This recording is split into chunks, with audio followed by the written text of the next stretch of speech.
Hey everyone, welcome to Preethila. எந்த competitive exams எடுத்துக்கிட்டாலும் அதுல கான்ஸ்டிடியூஷன்ல இருந்து கொஸ்டின்ஸ் இல்லாம இருக்கவே செய்யாது. கான்ஸ்டிடியூஷனை தான் நம்ம இந்தியன் பொலிட்டி அப்படின்னு படிப்போம். அண்ட் இப்போ எக்ஸாம் டைம், நிறைய என்ட்ரன்ஸ் எக்ஸாம்ஸ் எல்லாம் வருது. அதுலயும் லா ரிலேட்டடா இருக்கிற எல்லா என்ட்ரன்ஸ் எக்ஸாம்லயும் அதிகமான வெயிட்டேஜ் கான்ஸ்டிடியூஷனுக்கு தான் கொடுத்திருப்பாங்க. அதுக்கு தான் இந்த வீடியோ. இந்த வீடியோல கான்ஸ்டிடியூஷன் லால இருந்து தெரிஞ்சுக்க வேண்டிய நிறைய விஷயங்களை ஷேர் பண்ணிருக்கேன். So let's begin. பட் அதுக்கு முன்னாடி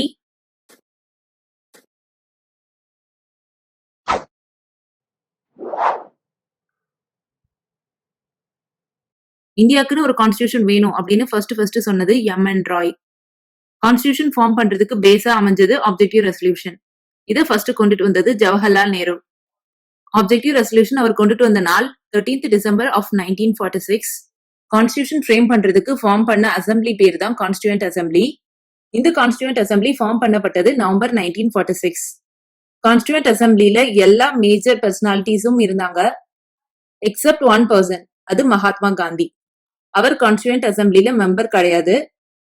அதர் தேன் தட் கான்ஸ்டியூஷன் அசம்பிளில எல்லா ரிலீஜனையும் ரெப்ரசென்ட் பண்ற மாதிரியான ரெப்ரசன்டேட்டிவ்ஸ் இருந்தாங்க, இன்க்ளூடிங் விமன். அந்த கான்ஸ்டியூண்ட் அசம்பிளியோட பிரசிடென்ட் டாக்டர் ராஜேந்திர பிரசாத். அதுக்கு 2 வைஸ் பிரசிடென்ட்ஸ் இருந்தாங்க, H.C. Mukherjee and V.T. Krishnamachari. நம்ம நேஷனல் பிளாக் அடாப்ட் பண்ண நாள் 22nd ஜூலை 1947. நம்மளுடைய நேஷனல் ஆந்தம் அடாப்ட் பண்ண நாள் 24th ஜனவரி 1950. நம்மளுடைய நேஷனல் சாங் அடாப்ட் பண்ண நாள் 24th ஜனவரி 1950. நம்மளுடைய நேஷனல் ஆந்தம் ஜனகணமன, இது கம்போஸ் பண்ணது ரவீந்திரநாத் டாகூர் அண்ட் ராம் சிங் தஹூரி. நம்மளுடைய நேஷனல் சாங் வந்தே மாதரம், இது ஒரிஜினலா சான்ஸ்கிரிட்ல தான் எழுதியிருந்தாங்க. இதை கம்போஸ் பண்ணது பங்கிம் சந்திர சாட்டர்ஜி. நம்மளுடைய கான்ஸ்டிடியூஷன் எனாக்ட் பண்ண நாள் 26th நவம்பர் 1949. அதாவது டிராஃப்டிங் எல்லாம் முடிஞ்சு ஒரு கம்ப்ளீட் கோடா ஃபார்ம் ஆனது 22nd நவம்பர் 1949. இது ஃபோர்ஸுக்கு வந்த நாள் 26th ஜனவரி 1950. இப்போ நம்மளுடைய கான்ஸ்டிடியூஷனுடைய சோர்சஸ் என்னதெல்லாம் அப்படின்னு பார்க்கலாம்.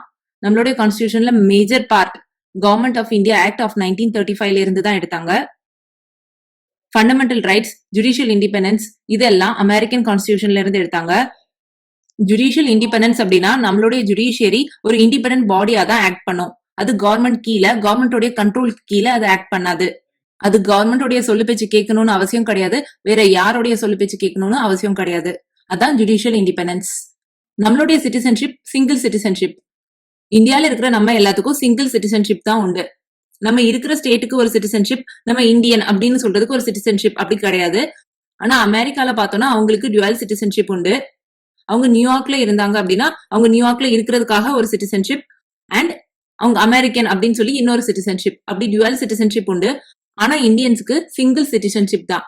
இதை நம்ம பிரிட்டிஷ் கான்ஸ்டிடியூஷன்ல இருந்தா எடுத்துக்கிட்டோம். அப்புறம் நம்ம கிட்ட இருக்கிற பார்லிமெண்டரி ஃபார்ம் ஆஃப் கவர்மெண்ட்டும் பிரிட்டிஷ் கான்ஸ்டிடியூஷன்ல இருந்து எடுக்கப்பட்டது. பார்லிமெண்டரி ஃபார்ம் ஆஃப் கவர்மெண்ட் அப்படின்னா நம்ம நாட்டுக்கு தேவையான நிறைய மேஜர் டெசிஷன்ஸ் எடுக்கிறது நம்மளுடைய பார்லிமெண்டா தான் இருக்கும். ஃபண்டமெண்டல் டியூட்டிஸ் ரஷ்யன் கான்ஸ்டிடியூஷன்ல இருந்து எடுத்தது. Directive principles of state policy அப்படின்றது ஐரிஷ் கான்ஸ்டிடியூஷன்ல இருந்து எடுத்தது. நம்மளுடைய கான்ஸ்டிடியூஷன்ல 3 லிஸ்ட் உண்டு, ஸ்டேட் லிஸ்ட், யூனியன் லிஸ்ட், அப்புறம் கன்கரண்ட் லிஸ்ட். இந்த கன்கரண்ட் லிஸ்ட் கீழே இருக்கிற சப்ஜெக்ட்ஸ்ல ஸ்டேட்டும் லாஸ் எனாக்ட் பண்ணிக்கலாம், பார்லிமெண்ட்டும் லாஸ் எனாக்ட் பண்ணிக்கலாம். அதாவது சென்டரும் லாஸ் எனாக்ட் பண்ணிக்கலாம், ஸ்டேட் கவர்மெண்ட்டும் லாஸ் எனாக்ட் பண்ணிக்கலாம். இந்த கான்செப்ட் ஆஸ்திரேலியன் கான்ஸ்டிடியூஷன்ல இருந்து எடுத்தோம். அப்புறம் பார்லிமெண்ட்ல இருக்கிற ஜாயிண்ட் சிட்டிங், இதுவும் ஆஸ்திரேலியன் கான்ஸ்டிடியூஷன்ல இருந்து எடுக்கப்பட்டது. நம்மளுடைய கண்ட்ரில நம்ம ஸ்டேட்டா தனித்தனியா பிரிஞ்சு இருந்தாலும் யூனியனா நம்ம எல்லாம் ஒத்துமையா இருப்போம். அதான் ஃபெடரேஷன் வித் ஸ்ட்ராங் சென்டர், இது கனேடியன் கான்ஸ்டிடியூஷன்ல இருந்து எடுத்தது. அப்புறம் vesting of residuary powers in the centre, advisory jurisdiction of supreme court, இதெல்லாம் கூட கனேடியன் கான்ஸ்டிடியூஷன்ல இருந்து எடுத்தது. நம்மளுடைய கான்ஸ்டிடியூஷன் அமெண்ட் பண்ற ப்ரொசீஜர் சவுத் ஆப்பிரிக்கன் கான்ஸ்டிடியூஷன்ல இருந்து எடுக்கப்பட்டது. அப்புறம் டிராஃப்டிங் கமிட்டி, இந்த டிராஃப்டிங் கமிட்டி தான் நம்மளுடைய கான்ஸ்டிடியூஷனை ஃப்ரேம் பண்ணது. இந்த கமிட்டியில ஒரிஜினலா 7 மெம்பர்ஸ் இருந்தாங்க. இதோடைய சேர்மன் டாக்டர் B.R. அம்பேத்கர். நம்மளுடைய கான்ஸ்டிடியூஷன் டிராஃப்ட் கான்ஸ்டிடியூஷன் பாஸ் பண்ண நாள் 26th நவம்பர் 1949. இந்த டேட்டை நம்மளுடைய பிரியாம்பிள்லே பார்க்கலாம். பிரியாம்பிள்ல இந்த டேட் அன்னைக்கு தான் நம்மளுடைய கான்ஸ்டிடியூஷனை நம்ம பீப்புள் ஆஃப் இந்தியா நம்ம எல்லாரும் அடாப்ட் பண்ணிக்கிட்டோம் அப்படின்னு சொல்லியிருப்பாங்க. என்னதான் பிரியாம்பிள் நம்மளுடைய கான்ஸ்டிடியூஷன்ல ஃபர்ஸ்ட் இருந்தாலும் நம்ம கான்ஸ்டிடியூஷன் என்டையர் கான்ஸ்டிடியூஷன் கிரியேட் பண்ணதுக்கு அப்புறம் தான் பிரியாம்பிள் இன்சர்ட் பண்ணாங்க. இந்த டிராஃப்டிங் கமிட்டி ஃபர்ஸ்ட் மீட் பண்ணது டிசம்பர் 9th 1946. இவங்க ஃபைனல் டிராஃப்ட முடிச்சது நவம்பர் 26th 1950. சோ மொத்தமா 2 years 11 months and 18 days எடுத்துக்கிட்டாங்க நம்மளுடைய கான்ஸ்டிடியூஷனை ஃப்ரேம் பண்றதுக்கு. Doctor B.R. அம்பேத்கர் ரொம்பவே நோட்டபிளான பர்சன். இவர் தான் ஃபாதர் ஆஃப் இந்தியன் கான்ஸ்டிடியூஷன் அப்படின்னு சொல்லப்படுறாரு. He is also called as the chief architect of Indian Constitution. அவரை சீஃப் ஆர்கிடெக்ட் அப்படின்னு சொல்றதுக்கு காரணம் நம்மளுடைய கான்ஸ்டிடியூஷன் உருவாக்குனதுக்கு அவருடைய கான்ட்ரிபியூஷன் ரொம்ப அதிகமா இருந்ததுனாலதான் இவரை மாடர்ன் மேனு அப்படின்னு சொல்லுவாங்க. கான்ஸ்டிடியூஷன் ஒரிஜினலா ஃப்ரேம் பண்ணப்பட்ட போது 395 ஆர்டிகல்ஸ் 22 பார்ட்ஸ் கீழே ஸ்பிளிட் பண்ணி இருந்தது அண்ட் 8 ஷெட்யூல்ஸ் இருந்தது. ஹவவர் நம்ம அதுக்கப்புறம் நிறைய அமெண்ட்மெண்ட்ஸ் கொண்டுட்டு வந்ததுனால இப்போ 448 ஆர்டிகல்ஸ் 25 பார்ட்ஸ் அண்ட் 12 ஷெட்யூல்ஸ் கரண்டா இருக்கு. மொத்தமா நம்ம கான்ஸ்டிடியூஷன்ல அன்டில் ஜனவரி 2020 வரைக்கும் 104 அமெண்ட்மெண்ட்ஸ் செஞ்சிருக்காங்க. கான்ஸ்டிடியூஷனுடைய சில parts like citizenship, election, parliament இதெல்லாம் 26th நவம்பர் 1949க்கு கொண்டு வந்தாங்க. மிச்சம் இருக்கிற ப்ரொவிஷன்ஸ் அதாவது மேஜர் பார்ட் ஆஃப் கான்ஸ்டிடியூஷன் வந்து 26th ஜனவரி 1950க்கு தான் ஃபோர்ஸுக்கு வருது. இந்த நாள் தான் நம்ம கான்ஸ்டிடியூஷன் ஃபோர்ஸ்க்கு வந்த நாள். இததான் நம்ம ரிபப்ளிக் டே அப்படின்னு வருஷம் வருஷம் செலிப்ரேட் பண்றோம். இந்த நாளை ஸ்பெசிபிக்கா தான் அவங்க செலக்ட் பண்ணிருக்காங்க. இதே நாள் 1930 அப்போ வந்து பூர்ண ஸ்வராஜ் டே அப்படின்னு செலிப்ரேட் பண்ணாங்க. பூர்ண ஸ்வராஜ் அப்படின்னா செல்ஃப் ரூல் அப்படின்னு அர்த்தம். நம்மள நாமளே ரூல் பண்ணிக்கிறோம் அப்படின்னு சொல்றதுதான் பூர்ண ஸ்வராஜ். நமக்குன்னு ஒரு கான்ஸ்டிடியூஷன் உருவாகின நாள் தான் நம்மள நாமளே ரூல் பண்றோம் அப்படின்னு அர்த்தம். சோ இந்த நாள் தான் பூர்ண ஸ்வராஜ் டே. இந்தியா ஒரு செக்யூலர் கண்ட்ரி அப்படின்னு 1976ல தான் ஆச்சு. செக்குலர் கண்ட்ரி அப்படின்னா மத சார்பின்மை. இந்தியா ஒரு மத சார்பின்மையான நாடு அப்படின்னு 1976ல தான் ஆச்சு. ஒரிஜினலா இந்தியன் சிட்டிசன்ஸோடைய ஓட்டிங் ஏஜ் 18 இயர்ஸ் கிடையாது, 21 இயர்ஸ். இது 18 இயர்ஸா மாறினது 1989ல தான். கான்ஸ்டிடியூஷன் ஒரிஜினலா கிரியேட் பண்ணப்பட்ட போது ஃபண்டமெண்டல் டியூட்டிஸ் கிடையாது. 1976ல தான் அதை இன்சர்ட் பண்றாங்க. இந்தியாவுக்குன்னு நேஷனல் லாங்குவேஜ் ஒண்ணு கிடையவே கிடையாது. இந்தியன் கான்ஸ்டிடியூஷனை பொறுத்த வரைக்கும் ஹிந்தின்றது அபிஷியல் லாங்குவேஜ் மட்டும் தான், நேஷனல் லாங்குவேஜ் அப்படின்னு எங்கேயும் சொல்லப்படல. நம்மளுடைய கான்ஸ்டிடியூஷன்ல 22 லாங்குவேஜஸ் ரெகக்னைஸ் பண்ணிருப்பாங்க அண்ட் இதுதான் அந்த லாங்குவேஜஸ். இந்தியன் ஜுடிஷியரி ஃபோர்ஸுக்கு வந்தது 1950ல இருந்து. பிரைவி கவுன்சில் அபாலிஷ் பண்ணது 1949ல. பிரைவி கவுன்சில் அப்படின்னா இந்தியாவில் ஹையஸ்ட் கோர்ட் யாரு? சுப்ரீம் கோர்ட் தான் இந்தியாவில் ஹையஸ்ட் கோர்ட். எந்த அப்பீல் கொண்டுட்டு போனோம் அப்படின்னாலும் மேக்சிமம் சுப்ரீம் கோர்ட் வரைக்கும் தான் போக முடியும். அதை தாண்டி நம்மளுக்கு எந்த கோர்ட் ஆஃப் அப்பீலும் கிடையாது. ஆனா 1949 முன்னாடி வரைக்கும் பிரைவி கவுன்சில் அப்படின்னு ஒண்ணு இருந்து. பிரைவி கவுன்சில் அப்படின்றது இங்கிலாந்துல இருக்கும். இந்தியாவோட சுப்ரீம் கோர்ட் ஒரு ஜட்மெண்ட் கொடுத்துட்டாங்க அப்படின்னா அந்த ஜட்மெண்ட்டுக்கு அப்பீல் பண்ணணும் அப்படின்னா நம்ம பிரைவி கவுன்சில் கிட்ட எடுத்துட்டு போலாம். பட் இந்தியா இண்டிபெண்டன்ஸ் ஆனதுக்கு அப்புறம், நமக்குன்னு ஒரு கான்ஸ்டிடியூஷன் கிரியேட் பண்ணதுக்கு அப்புறம் இன்னொரு நாடை நம்மளுடைய ஹெட்டா வச்சுக்கல. நம்ம ஒரு சாவரின் ஸ்டேட்டா மாறிட்டோம். சோ இன்னொரு நாட்டுல இருக்கிற இன்னொரு ஜுடிஷியரிய நம்ம ஒரு ஹெட்டா வச்சுக்க முடியாது. நம்ம கண்ட்ரிக்குன்னு கோர்ட்ஸ் இருக்கு. அதுல ஹையஸ்ட் கோர்ட் தான் சுப்ரீம் கோர்ட். இதுதான் ஹையஸ்ட் கோர்ட் ஆஃப் அப்பீல். இவங்க கொடுக்குற ஜட்மெண்ட் தான் ஃபைனல். இவங்க கொடுக்குற ஜட்மெண்ட்டை சேலஞ்ச் பண்ணி வேற எந்த கோர்ட்டும் கிடையாது. ஜூரி ட்ரையலை அபாலிஷ் பண்ணாங்க 1973. ஜூரி ட்ரையல் அப்படின்னா கோர்ட்ல யார் வேணாலும் கேஸ் கண்டக்ட் பண்ணலாம். கேஸ் நடத்துறதுக்கு அவங்களுக்கு எந்த விதமான குவாலிஃபிகேஷனும் கிடையாது. அண்ட் கோர்ட் கூட ஓப்பன் ஃபார் ஆலா இருக்கும். யாருனாலும் கோர்ட்டுக்குள்ள என்டர் ஆகிக்கலாம். கோர்ட்ல நடக்கிற விஷயங்களை யாருனாலும் பார்க்கலாம், பேசலாம். இந்த மாதிரி இருந்தது. சோ இது ரொம்ப அன்ஆர்கனைஸ்டா இருந்தது. இதை அபாலிஷ் பண்ணதான் 1973ல. சுப்ரீம் கோர்ட் ஜட்ஜஸோட ரிட்டையர்மெண்ட் ஏஜ் 65 இயர்ஸ், ஹைகோர்ட் ஜட்ஜஸ்க்கு 62 இயர்ஸ். சுப்ரீம் கோர்ட்ல இருக்கிற நம்பர் ஆஃப் ஜட்ஜஸ் கரண்டா 34 ஜட்ஜஸ் இருக்காங்க, including chief justice of India. இந்தியாவில் எந்த ஜட்ஜஸையும் இது வரைக்கும் இம்பீச்மெண்ட் பண்ணது கிடையாது.